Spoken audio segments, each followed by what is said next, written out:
देख लो इधर, देखो बातें नहीं करो, एक बार फिर समझ लो इसको। इसी के न्यूमेरिकल लगाने होंगे, ठीक है। इधर देखो, नॉर्मलता क्या है? अरे बताओ नहीं भाई। कहता है 1 लीटर विलयन में उपस्थित विलय के ग्राम तुल्यांकों की संख्या को उस विलयन की क्या कहते हैं? नॉर्मलता कहते हैं। तो फार्मूला तो याद हो गया होगा। देखो नॉर्मलता की क्या परिभाषा, कहता है 1 लीटर विलयन में उपस्थित विलय के ग्राम तुल्यांकों की संख्या को उस विलयन की नॉर्मलता कहते हैं। तो ये फार्मूला याद होना चाहिए, सूत्र याद होना चाहिए, और ये सूत्र थ्योरिकल याद होना चाहिए। अगर ये थ्योरिकल नहीं याद, इस तरह याद है, तो फिर इसमें बोलोगे क्या? आ रही ना बात समझ? तभी तो बोल पा रहे हो परिभाषा को।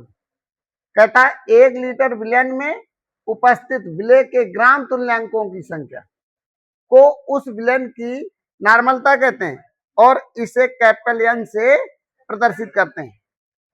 इसी में तो बन रही है। अगर हम सुनो, इस सूत्र से भी नॉर्मलता निकाल लेंगे और इस सूत्र से भी नॉर्मलता निकाल लेंगे, लेकिन ये सूत्र आया कहां से? इसी सूत्र में मान रख करके एक एक स्टेप बाय स्टेप अगर हम जाते हैं, देखो जैसे विलय के ग्राम तुल्यांकों की संख्या, आखिर हम ये जानते नहीं, तो इसीलिए देखो इसको हमने यहाँ नीचे लिख दिया। ग्राम तुल्यांकों की संख्या क्या होती है वो इससे पता चलेगा। विलय का भार बटे विलय का तुल्यांकी भार। अगर आप विलय का भार तो सवाल में दिया ही जाएगा, तुम्हें हमने पहले ही बता दिया है। चैप्टर आप पढ़ रहे हैं विलयन, क्या पढ़ रहे हैं? विलयन पढ़ रहे हैं, और विलयन पढ़ रहे हो तो उसमें विलय और विलायक दोनों का होना बिल्कुल अनिवार्य है, तभी आपका यानी विलयन बनेगा। बिना विलय विलायक के विलयन होगा नहीं। तो यहां सुनो, तो यहाँ पे विलय का भार हो गया, तो सुनो जो विलय का भार होगा, जैसे विलय है, विलय कोई सवाल में लिखा नहीं मिलेगा। विलय कोई पदार्थ होगा, जैसे यूरिया, नमक, शक्कर, यानी विलयन में विलय वो पदार्थ होते हैं जिसकी मात्रा कम होती है, वो विलय होता है, और जिसकी अधिक होती है वो क्या होता है? विलायक होता है। विलय विलायक की ये पहचान है। आ रही ना बात समझ में? तो आप सुनो, यहां कह रहा विलय का भार, फिर यहां कह रहा विलय का तुल्यांकी भार। विलय तुम्हारा जैसे नमक हो सकता है, यानी Cl। मान लीजिए हमें ग्राम तुल्यांक बनाने, अगर सवाल में 10 ग्राम नमक दिया गया है ऐसे, तो ये भार यहां रखोगे, और फिर NaCl का तुल्यांकी भार। ये तुल्यांकी भार का एक सूत्र देखो, ये ई निकालने के लिए इधर देखो, इसके बराबर भी एक सूत्र होता है, देख लो, सुन लो पहले, ये नहीं पता तो देखिए क्या था, अणुभार बटे संयोजकता। देखो ये 3 स्टेप जब आप जानोगे तभी ये न्यूमेरिकल लगेगा, नहीं तो नहीं लगेगा। सबसे पहले तुम्हें तुल्यांकी भार ई निकालना आना चाहिए। जब तुल्यांकी भार ई निकलेगा तब वो मान यहां रखोगे, तब यहां पे तुम्हारा जैसे सवाल दिया गया 10 ग्राम NaCl का तुल्यांकी भार चाहिए या ग्राम तुल्यांकों की संख्या चाहिए, वो ये कहता है 10 ग्राम NaCl के ग्राम तुल्यांकों की संख्या ये निकालना है। तो तुम्हें ये पता हो तभी ये निकल पाएगा, नहीं तो नहीं निकल पाएगा, क्योंकि हमें सवाल में तो ये मिल रहा, बस विलय का भार तो हमने WR रख लिया, लेकिन विलय का तुल्यांकी भार कैसे निकलेगा? विलय का तुल्यांकी भार तो इससे निकलेगा। तो जब हम इसको निकाल लेंगे ई को, तभी तो हम यहां रखेंगे, तभी ये निकल पाएगा, नहीं तो निकलेगा नहीं।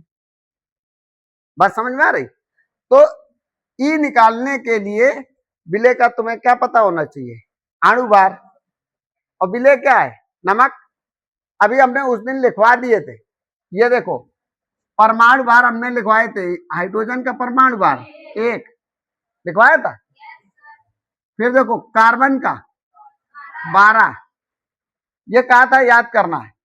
फिर देखो ऑक्सीजन का क्या है, नाइट्रोजन का देखो 14, तो ऑक्सीजन का 16 और सोडियम का लिखवाया था।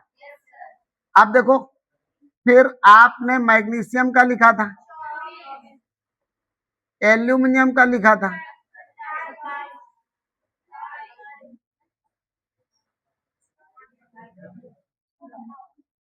एल्यूमिनियम का 27 लिखा था, फिर फास्फोरस का लिखा था, फिर सल्फर का लिखा था, फिर क्लोरीन का लिखा था 35.5, फिर आपने पोटेशियम का लिखा था, कैल्शियम का लिखा था, फिर आपने कॉपर लिखा 63, जेडन का लिखा कितना था, अच्छा जिंक का नहीं लिखवाया था, इनका उपयोग ज्यादा नहीं रहता है ना। फिर देखो बीआर का लिखा था, एजी का लिखा था, और बीआर का, ठीक है। इस तरह से परमाणु भार इनके तुम्हें रट लेने हैं। सुन लो, इनका जब सूत्र होता है, सूत्र का निकाला जाता है अणुभार। तो ये अणुभार निकालने के लिए देखो इसमें क्या है, सूत्र में क्या है, NaCl। तो सोडियम का कितना होता है, देखो यहां से देखते हैं, सोडियम का 23, और Cl का कितना है 35.5, है ना। टोटल अणुभार हो गया कितना 58.5। अब सुनो, ये तुम्हें हर बार अलग से निकालना पड़ेगा, समझ गए, सवाल में नहीं दिया गया होगा। सूत्र पता हो और फिर सूत्र के बाद ये परमाणु भार पता हो, तभी निकलेगा, नहीं तो नहीं निकल पाएगा। अब अणुभार इसका निकालना है तो देखो आपने ऐसे निकाल लिया, यानी का 23 और Cl का 35.5। जो ये अणुभार निकाला वो यहां रखोगे, इस सूत्र में मान रखोगे। देखो आपने रखा 58.5, ये रख लिया। ये सवाल में कभी नहीं देगा, सुन लो, सूत्र देगा, इस सूत्र के माध्यम से निकालना होगा। इसकी संयोजकता तुम्हें बता चुके हैं।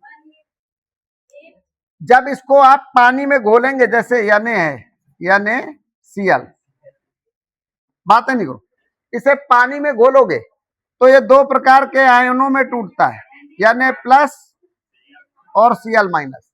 इसकी प्लस और माइनस संयोजकता कितनी है, एक, प्लस की भी एक है और माइनस की भी एक है, तो यही इसकी संयोजकता होती है। तो संयोजकता इसकी एक है। अब आप इसका जब भाग देंगे तो 58.5, इसका तुल्यांकी भार E कितना निकल के आ गया 58.5। अब सुनो, यही तुल्यांकी भार यहां रखा जाएगा, और इसमें भार दिया गया था सवाल में 10 ग्राम, तो 10 यहां रखोगे, तब बात नहीं करो, तब ग्राम तुल्यांकों की संख्या बनेगी। बात समझ में आई। जब ग्राम तुल्यांकों की संख्या बनेगी, वो संख्या यहां रखेंगे, और फिर सवाल में यह दिया जाएगा कि 10 ग्राम यानी Cl 500 ml जल में घुला है। कितने में घुला है, 500 ml जल में घुला है, तो 500 यहां रखेंगे, वहां लीटर बनाएंगे। 500 ml दिया गया है तो यहां लीटर में रखना होगा, तो 500 में 1000 का भाग देना पड़ेगा आपको, तब कहीं ये नॉर्मलता निकल के आएगी। बात समझ में आ रही कि नहीं आ रही, कि आपको तीन स्टेप पता होनी चाहिए, तभी इस फार्मूले का प्रयोग कर पाओगे। आपको तुल्यांकी भार निकालना आना चाहिए। जब तुल्यांकी भार निकालना आएगा तो यही तुल्यांकी भार यहां रखोगे, और विलेय का भार दिया गया होगा, तब ग्राम तुल्यांक बनेंगे। जब ग्राम तुल्यांक बनेंगे तब आप यहां रखेंगे, फिर यहाँ विलयन का आयतन दिया गया होगा, वो रखेंगे, वो भी लीटर में, फिर कैलकुलेशन करेंगे तब आएगा। आई बात समझ में? अब यहां देखो, सवाल तो समझ गए कि कैसे लगेगा। तो परिभाषा इस पे मतलब ये तीन चीजें ध्यान रखना है, एक सूत्र ये, एक सूत्र ये और एक सूत्र ये। और पहले इसको सॉल्व करेंगे, फिर ये सॉल्व करेंगे, फिर ये लाएंगे, तभी तुम्हारा क्लियर आंसर आएगा। नहीं तो फिर ये डायरेक्ट देखो, यहाँ पे सुनो, ये सूत्र डायरेक्ट हम प्रयोग कर लेते हैं। तो इसने देखो किया क्या है, तुम्हें तुल्यांकी भार तो निकालना पड़ेगा, ये ई तो निकालना पड़ेगा, सबसे पहले यही निकालना है। अगर न्यूमेरिकल दिया गया तो सबसे पहले ये निकालेंगे। चलो देखो, हटा दें अब इसको।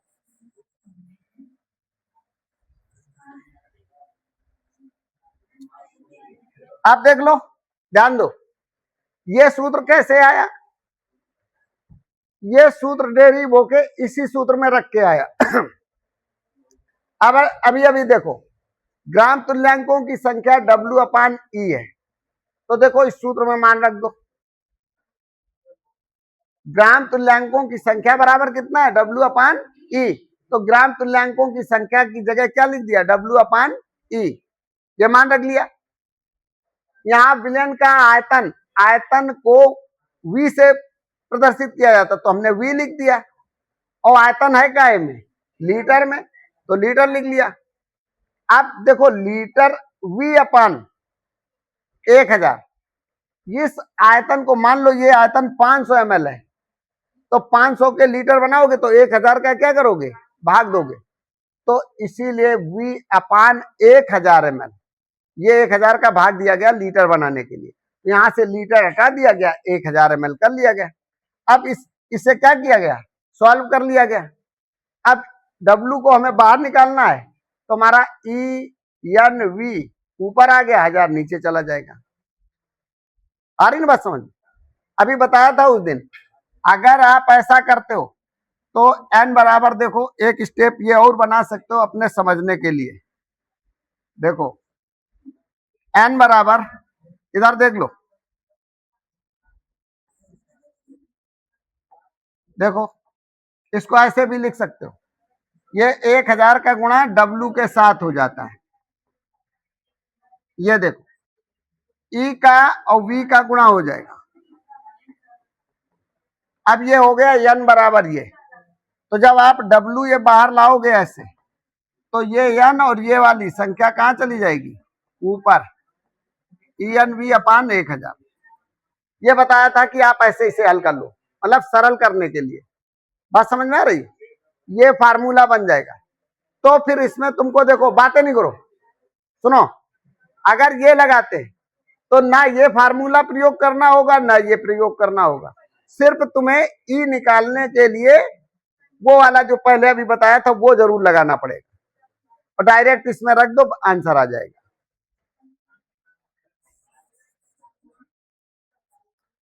समझिए? अब देखो, नॉर्मलता की परिभाषा क्लियर हो गई होगी, ये सूत्र भी पता चल गया कि कैसे निकल के यहाँ पे आएगा, है ना। अब फिर देखो, अगर आपको विलयन की शक्ति ग्राम प्रति लीटर में चाहिए, ये शक्ति तुम्हारे एक प्रैक्टिकल है, सुन लो, एक 4 नंबर का प्रैक्टिकल में एक सवाल दिया जाता, टाइट्रेशन कहलाता है वो, समझिए। उसमें तुम्हें विलयन की नॉर्मलता ग्राम प्रति लीटर सांद्रता में पूछेगा, तब इस सूत्र का प्रयोग होता है। या फिर मोलरता, यानी विलयन की मोलरता यानी ग्राम प्रति लीटर में पूछेगा, तब इसका प्रयोग होगा। नॉर्मलता पूछ रहा है तो ऐसा होगा, मोलरता है तो वोयम का प्रयोग होगा, वो अलग होगा सूत्र, ठीक है, तब इसका प्रयोग होता, नहीं तो इसकी जरूरत नहीं है। नहीं तो तुम सोचोगे कभी बताया नहीं गया, विलयन की शक्ति ग्राम प्रति लीटर में चाहिए, तो ये देखना होता है। जो नॉर्मलता यहां से निकालेंगे, ई का तुल्यांकी भार का क्या करा दो, गुणा करा दो, तो शक्ति बन जाएगी ग्राम प्रति लीटर में। अच्छा, एक पॉइंट और देखो, सुनो, इसको नॉर्मलता को अच्छी तरह जानने के लिए इतना पॉइंट तो तुम्हें पता ही होना चाहिए, समझिए ना। अब देखो, ये नॉर्मलता को पता करने के लिए एक्स्ट्रा पॉइंट ये हैं, देख लो जरा, ये भी तुम्हें पॉइंट रटे होने चाहिए, सुन लो, बातें नहीं करो। वो कहता है वह विलयन जिसके 1 लीटर में 1 ग्राम तुल्यांक घुला हो, उस विलयन को हम नॉर्मल विलयन कहते हैं। अगर तुम्हें नॉर्मल विलयन बनाना है, आ रही ना बात समझ में, तो उसके 1 ग्राम तुल्यांक बनाओ। 1 ग्राम तुल्यांक कैसे बनेगा? मान लीजिए हमें NaOH दिया गया, या HCl दिया गया, या H2SO4 दिया गया, या आपने NaOH लिया, या आपने KOH लिया। ये अम्ल हैं और ये क्षार हैं। शांत रहिए।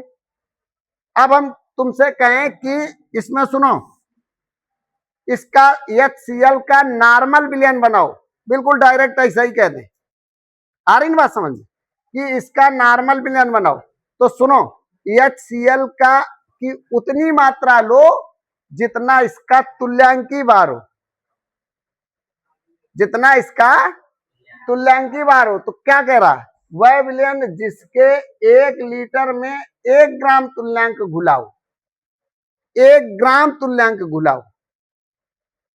अभी सूत्र में क्या था? नॉर्मलता बराबर ग्राम तुल्यांकों की संख्या बटे विलयन का आयतन लीटर में, था ना ये फार्मूला। अगर हमें किसी का नॉर्मल विलयन बनाना है, चाहे HCl का बनाओ, चाहे H2SO4 का बनाओ, चाहे NaOH का बनाओ, चाहे इसका बनाओ, अगर ये तुम बनाना चाहते हो तो नॉर्मल विलयन कैसे बनेगा? देखो, 1 मिनट इधर देखो,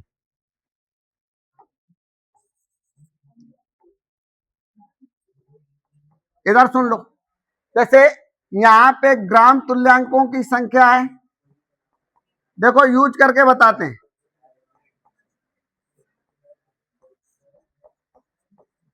ग्राम तुल्यांकों की संख्या बटे विलयन का आयतन काय में है? लीटर में। तो इधर सुनो, यहां पे वो कह रहा है वह विलयन जिसके 1 लीटर में 1 ग्राम तुल्यांक घुले हो। 1 ग्राम तुल्यांक कैसे पता चलेगा? बताओ, यहां पे इसकी मात्रा हम कितनी लें जो 1 ग्राम तुल्यांक बन जाए? एक तुल्यांक का मतलब था ग्राम तुल्यांकों की संख्या। सूत्र बताओ क्या था? अभी अभी लिखवाया था। ग्राम तुल्यांकों की संख्या बराबर था W/E था, E था ना। तो HCl का तुल्यांकी बार कितना होता है? 36.5। अभी अभी निकाला था। तो इसका मतलब है कि अणुभार, इसका जो भार लेंगे तो इस तुल्यांकी भार के बराबर लो, 36.5। तो देखो कितना बन जाएगा, 1 ग्राम तुल्यांक आ गए कि नहीं आ गए? तो इसका मतलब है हमें इसका नॉर्मल विलयन बनाना है। तो 1 लीटर में इस HCl के तुल्यांकी भार के बराबर इसका भार तौले और 1 लीटर पानी में घोल दें तो नॉर्मल विलयन बन जाएगा। बात समझ में आई कुछ? आप देखो, इसका नॉर्मल विलयन बनाने के लिए यहां पे देखो, अब ये 1 ग्राम तुल्यांक हो गया और 1 लीटर में घोलोगे तो एक नॉर्मल बन गया कि नहीं? नॉर्मल विलयन बन गया। जहां जहां एक आएगा उसकी जगह n लिखा जाता है, इसी को बोलते हैं नॉर्मल। क्या बोलते हैं? नॉर्मल। इसी को कहा जाता है नॉर्मलता। आई ना बात समझ में? इसका अगर नॉर्मल विलयन बनाओगे तो कितना कितना भार लेना पड़ेगा बोलो? इसका अणु भार बताओ कितना हो जाएगा H2SO4? बताओ जल्दी। और फिर इसके तुल्यांकी भार H2SO4 का कितना होगा? बताओ, H2SO4 का तुल्यांकी भार देखिए, इसका अणुभार आएगा 98। और सुनो, इस H2SO4 की संयोजकता इधर देख लो, बातें नहीं। H2SO4 की संयोजकता कितनी होगी? 2। कैसे? देखो, H2SO4 इसको पानी में घोलो तो 2H प्लस आयन बनेगा और फिर SO4 डबल माइनस बनेगा। मूलक बता चुके हैं तुमको ये। तो देखिए, प्लस का 2 और माइनस का 2, तो इसकी संयोजकता कितनी है? 2। देखो ई बराबर क्या था, 98/संयोजक यानी तो अणुभार/संयोजकता। तो 2 देखो कितना आ जाएगा, कितना आएगा 49। इसका मतलब इसका नॉर्मल विलयन बनाने के लिए 49 ग्राम H2SO4 लेना पड़ेगा। कितना लेना पड़ेगा, 49 ग्राम। तो H2SO4 का नॉर्मल विलयन बन जाएगा। बात समझ में आ रही है, बात समझ पाए। फिर देखो NaOH का अगर नॉर्मल विलयन बनाना तो NaOH के कितने ग्राम ले,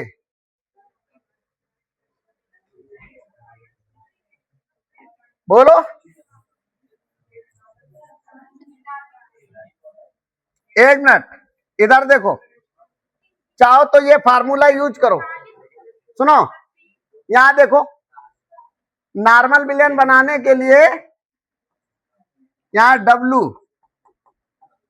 EnV अपान 1000। नॉर्मल का मतलब है 1 और NaOH का तुल्यांकी भार 40। 1 आयतन कितना होना चाहिए, 1 लीटर है,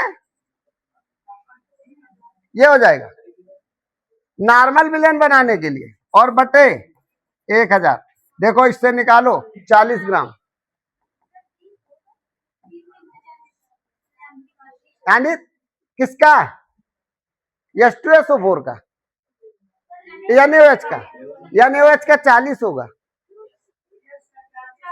क्या है, सोडियम का कितना होगा 23, O का 16, H का 1, पूरा मिलाओ, ये हो गया।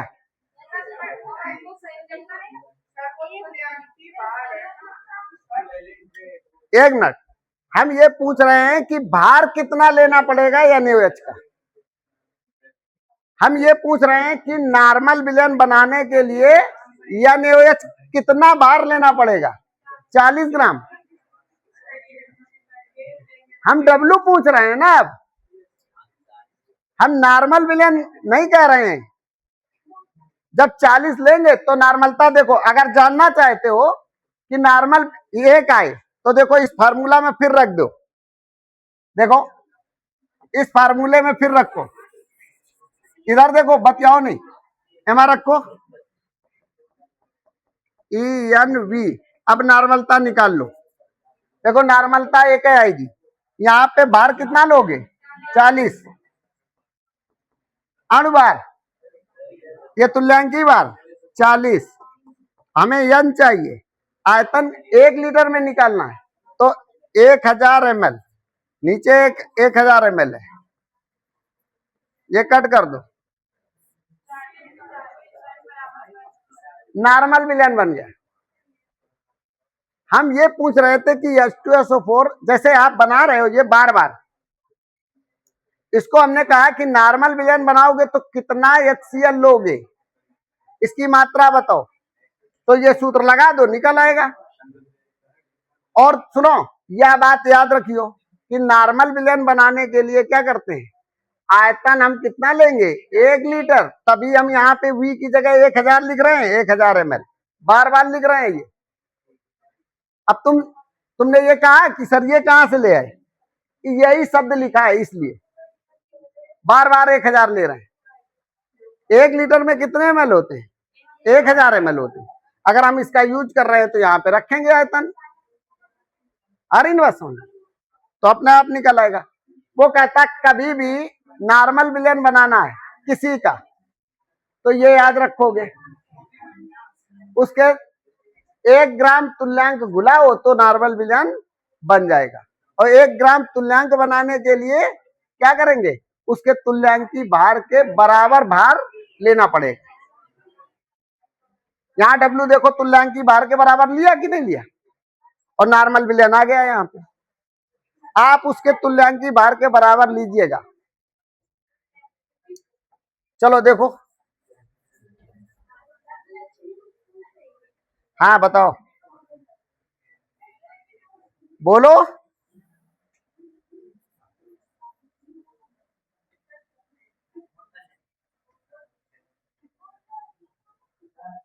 ये एक्स्ट्रा पॉइंट है, ये रट के रखने पड़ेंगे तुम्हें।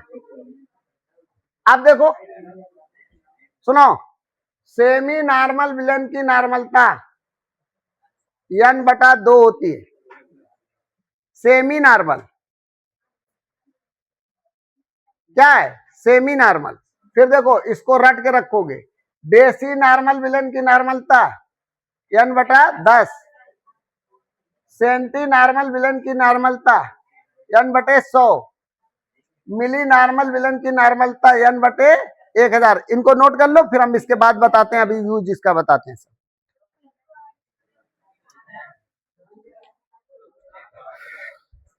देखो भाई ये आपने नोट कर लिया है, आगे देख लो।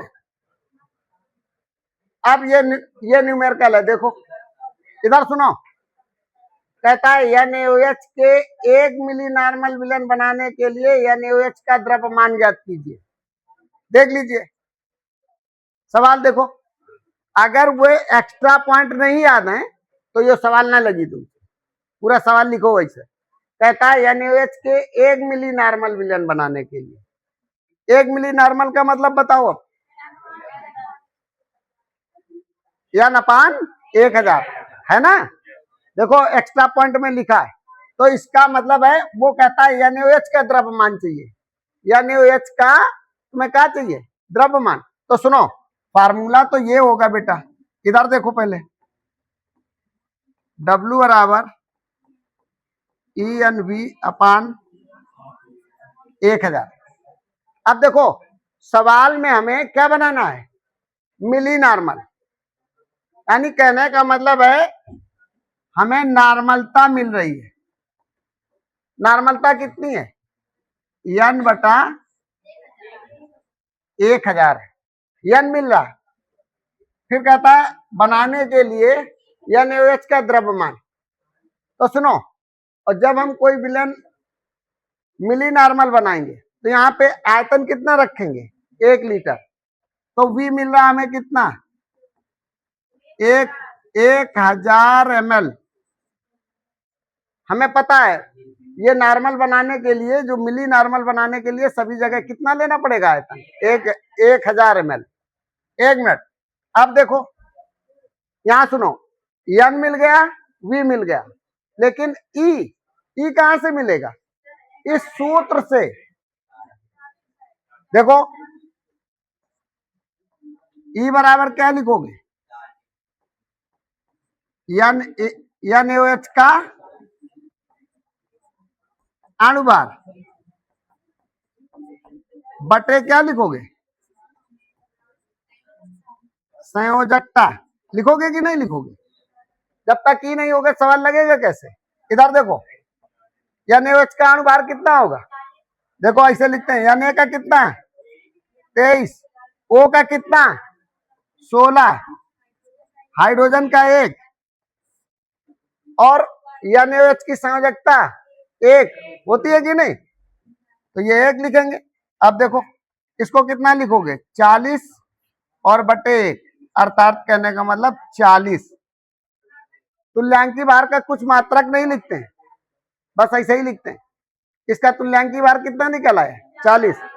अब जब इतनी चीज आपको मालूम होगी तो इस सूत्र में रख दो, आंसर निकल आएगा। देखो E बराबर कितना है, 40। नॉर्मलता कितनी है, कितना बनाना है, मिली नॉर्मल बनाना ना। कैसा विलेन है, मिली नॉर्मल है विलेन की। और इसका देखो मिली नॉर्मल का मतलब हो गया 1/1000 इंटू 1000। अब इधर देखो ये 1000, आप चाहो तो ये काट लो, अब ये बचा 40, 40/1000। 1 जीरो चाहो तो और हटा सकते हो, तो अब कितने बार जाएगा बोलो, 0.1 काट लो, ये है ना, 0.0, 1 जीरो बढ़ाओ, 0.04,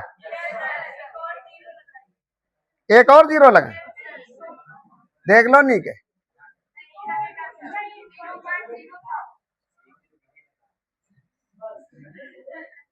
अब वो तुम समझो 0.04। अब ये लिखा जाएगा नॉर्मल।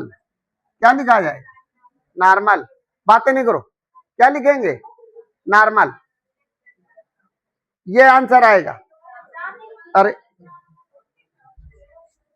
गलत लिख रहे हैं, वो तो मात्रा पूछ रहा है ना, तो ये ग्राम लिखो। इसका मात्रा क्या लिखोगे? 0.04 ग्राम।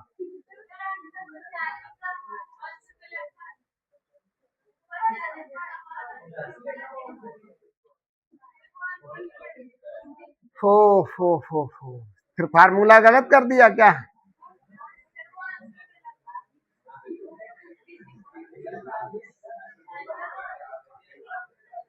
नॉर्मल विलन बनाने के लिए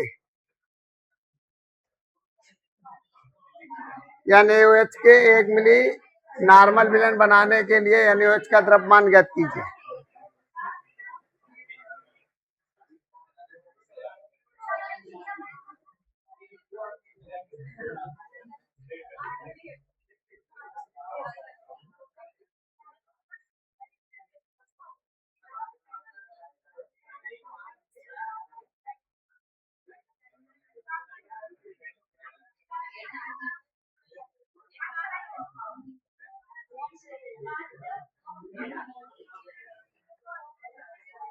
तो फिर ये आयतन उसने कैसे रख दिया भाई?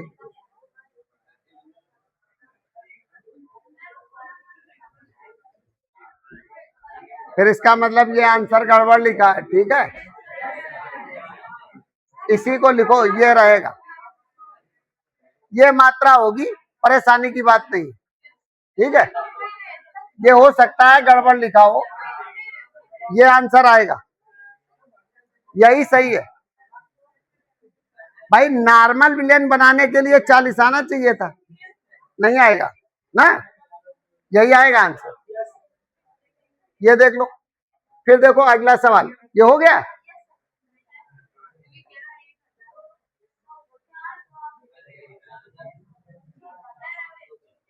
अब देखो ये देसी नॉर्मल विलेन बनाने के लिए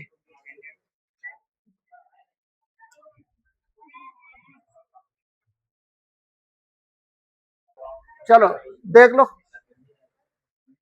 इधर देखो। अब यहां पे क्या करोगे, सीधा डायरेक्ट लगा लो, EnV अपान 1000। तुल्यांकी भार NaOH का 40 होता है, वो रखते रहो 40, ठीक है? और कितना नॉर्मल है?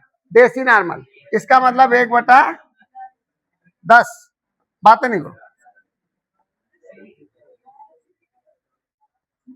इंटू 1000 बटे कितना आएगा? 1000। ये काट दो तो 10 से इसको काट दो, 4 ग्राम, ठीक है? देखो यही होगा।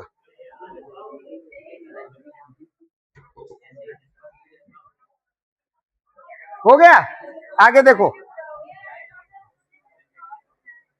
एक ये देख लो, ये सेमी नॉर्मल बना रहा है, देखो W बराबर, बताओ सेमी नॉर्मल में नॉर्मलता कितनी रखी जाएगी? 100। पहले लिखवा दिया था कि देख लेना, n/100 की n/2। तभी तो कहते हैं कि इसको रट के रखना पड़ेगा तुम, है ना? EnV अपान क्या लिखोगे? 1000।